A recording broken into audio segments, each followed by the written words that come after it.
La différence fondamentale avec aujourd'hui, c'est que aujourd'hui, dès que je dis un sujet, 9 sujets sur 10, vous commencez par une recherche sur Internet. Hein. Qu'est-ce qui a déjà été fait sur ce sujet, où est-ce que la googlisation de tel mot me renvoie, etc.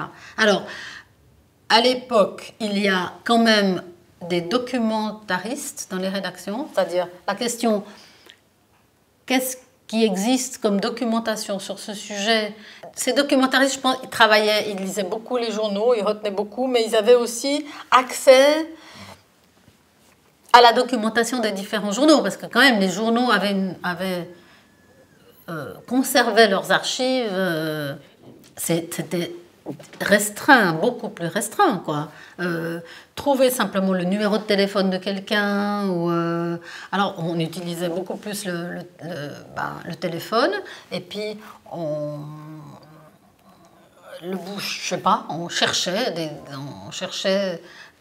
la même chose qu'on trouve aujourd'hui, on le cherchait sans la toile, quoi. Alors la recherche photo aussi. La recherche photo, c'était des gens qui avaient une extraordinaire connaissance de qui avait fait quoi.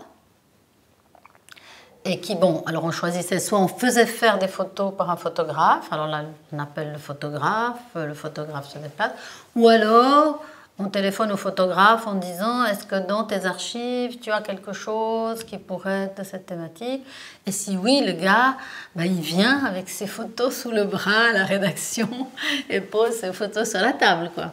Voilà, c'est donc ce qui est fascinant dans cette histoire, c'est de voir comment tout était en principe plus lent, c'est-à-dire tout prenait beaucoup plus de temps, et pourtant on arrivait à faire des journaux au même rythme qu'aujourd'hui.